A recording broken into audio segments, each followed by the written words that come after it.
they took away from the farmer as well as from the corner store retailer the transportation activities. Now they became efficient. The marketing part, the production part, the raw materials also got into a place where to increase their life they started getting processed. So anybody who increased the shelf life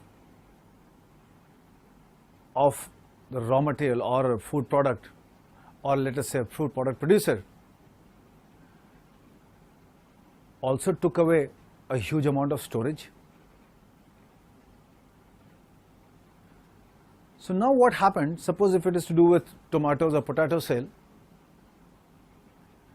a person who was able to store and package them with more efficiency than the mandi or the producer or the retailer took away the storage part.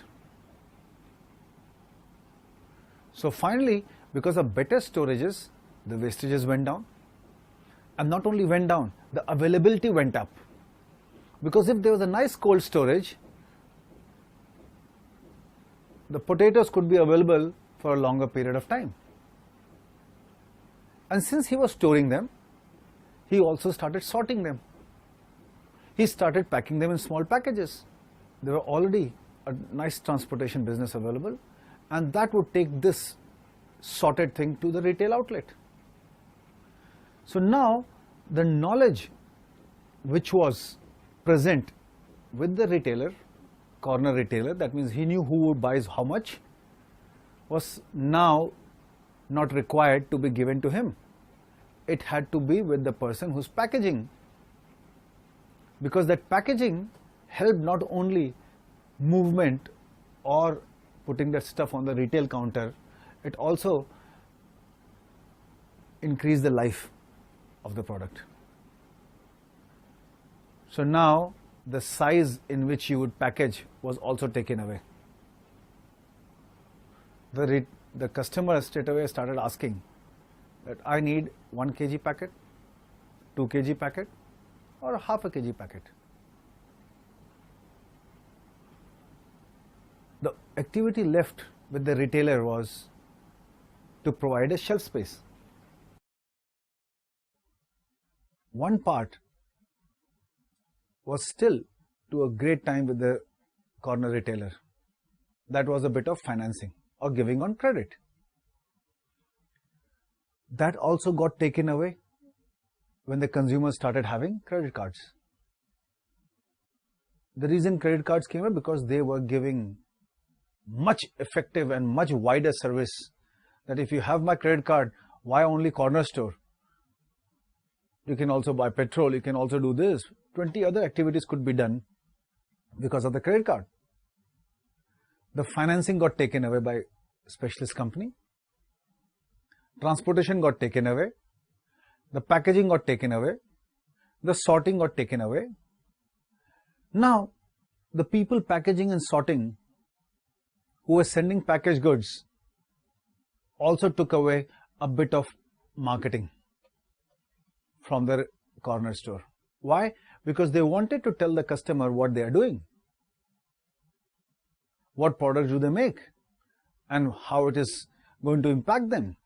Why should they buy my product? So now, what the corner store was doing is, if you buy goods from me, I give you better quality, was taken away to the producer of the good himself, saying, listen, you buy from us, you buy better quality. If you buy this brand, you buy better quality. Now what is the corner store left with? He may still be doing a lot of these activities, but the majority of the activities he was doing was reducing the transportation time of the customer to the retail outlet. That means the only USP left was his response time. So if you run out of, let's say, sugar right now, the quickest way to get sugar is to go to the corner store. He is valid only for response time. So as better production methods happened, better sorting methods happened, better packaging methods happened, better transportation happened, better communication happened, all these activities started getting taken away from the corner store. Today, corner store is just used as a small storage place from which the response time to the consumption is reduced. We don't even bother which store is retailing as long as it is a brand that I like. And the brand I like, I also know the quantity in which it is sold. I also have a credit card, so I just don't need to even worry whether I have cash or not. So the corner stores generally, in trying to be responsive, at least in Delhi we see that they deliver home. Now, this has increased the cost because the customer still pays the retail price. The cost which was actually borne by the customer, that means he traveled from there to the supermarket, that part is now borne by the retailer or the corner store who sends the item home. Now it can be debate whether that is efficient or not, but at this point what I'm trying to put across is, as these activities started getting efficient and they were conducted by separate specialized people, they got taken away from the corner store. This is the same behavior exhibited in any supply chain. If you can do the design activity yourself, you cannot be thrown out. You become more precious than the other person. If you can do aggregating or assembly business and the others can't, they will start supplying to you. So the way you add value is by doing one of the activities better. Or very simply put, if you are able to reduce one pain area of your buyer by becoming better in one of the 9 activities, you become more competitive in the supply. Many specialists who did one of the activities, listed activities of supply chain, took away a lot of work being done by the corner store. But just by simply taking away, you did not land up being a supermarket. So now a supermarket did some activities but did it with a difference. It not only had shortage of capital because it could just, instead of keeping 200 items, it could now keep 20,000 items. And 20,000 items in various packagings. So what it did was, it focused on doing the storage and retail part in such a beautiful manner that it also added to efficiency of other activities. So supermarkets also became excellent in advertising. Naturally, if they were able to pull a customer into the premises, it could very well communicate to the customer what was on offer. Not only that, it also made sure that the customer had no reason to go to any other chain by offering loyalty cards. What it actually did was, it made shelf space where a manufacturer would come and put its items. And as and when the item got purchased, this sophisticated communication system or IT system would tell them how much they need to replenish. And as this system became better and better, the manufacturers and the transporters were better able to synchronize and avoid stockouts. Stockouts meant high level of customer service. High level of customer service meant lesser time the customer had to spend exploring or looking for the product that he or she wants. But another important thing happened. The location of these stores. It was not possible to find out or to find a place where we could have such huge areas under a shed where the retailing could take place. So these stores moved outside town. When you moved outside town, the customer traveled to the supermarket. What was happening in the corner store? Either your mother sent you to get it, or that corner store fellow sent a boy to deliver it. But most likely, this delivery doesn't take place in a 5-kilometer or 20-kilometer radius. That means it is just to increase the response time to deliver, and that would have been in a radius of a kilometer or so. Here, we have moved this retailing part out from the middle of a society or a housing complex to outside the city.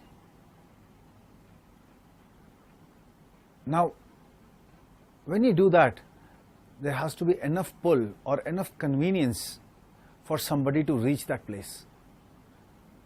That would mean that you also drive to the place. The transportation part, which I was saying, now becomes the essential part. So now, let's assume that the supermarket is on the outside the city. And as supermarkets learned later on, they tried to find a location which was somewhere between the business district and the place where people lived. So while people coming back from office purchase the goods. Now, there's another thing developing. Though there was financing taking place, the initial financing was very small. You took 250 grams and that got consumed, and since the response time was very quick, you again went and took another 250 grams. So actually, the financing didn't require huge capital investment by the corner store. But now, specialized financing companies were giving credit cards to the customer. So what the customer did was, he did not go to supermarket every day. He started going once a week. And since now he had a car, he went and plonked his car and bought the whole week's purchase in one day. So these supermarkets had to make a huge parking space available to them, so that it was convenient for customer to push. Carts, easy to transport again. Okay. So just by trying to be efficient in one of the two activities, the supermarket concept became such an effective way of retailing that people still end up getting the cheapest goods possible. Not only cheapest, they can then select, compare 3 to 4 products, buy. So now here, what the corner store fellow did was, he had an eye to pick up a good product, high quality product. Here the customers needed to have an eye to select. And this is where the branding became more important, because the brands took it on themselves to communicate their quality to the customer. And this is where they spend a lot of money. And this is where internet comes to help. That it's very easy for you to reach the customer who may be sitting in the weirdest corner. Supermarkets were advertising, supermarkets were storing, supermarkets were communicating to suppliers what to do. Slowly, because of the ability of supermarket to negotiate, supermarkets started saying that we will pay you after we have sold. You can store the goods, but we will pay you after we have sold. These negotiations led to such a way that supermarkets started working with a negative working capital. In other words, they themselves started offering credit cards. They became banks because they collected the cash from the customer and they had to pay the suppliers much later, so the cash was sitting with them. How was it possible for supermarkets to become financiers too? They already retained the customers with themselves by giving them loyalty cards. That means loyalty cards would mean that you get a discount from me to shop in my shop when you buy a product by the brand name X. So the product X cannot give discount on product Y, but I as a supermarket can give you a discount on product Y when you buy product X from my shop. Just imagine what was happening. Supermarkets created an area where the products could be compared, where the advantage of economies of scale could lead to a final lower cost to the customer. And even though the customer themselves traveled to the supermarket, there was in end a big benefit. All the 9 activities in the supply chain were now being done by specialists. And earlier it was, apart from production and design part, the corner store did most of it. The supermarkets are born.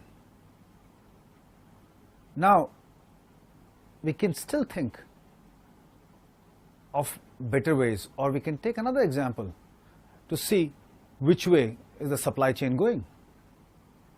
If our reasoning or our ability to analyze the supply chains using these 9 activities as the core activities is sort of giving us a hint, or has explained how the supermarket, a more efficient retailing, evolved from the corner store, it should also be able to explain many other supply chains. It should also be able to say that how one technology is going to change the way we market. Dell, the computer manufacturer, again used the technology to get rid of one stage, which is called the retailing part, from its supply chain. With the availability of internet, you had to place an order on the net and the computer would be assembled for you and dispatched to your doorstep.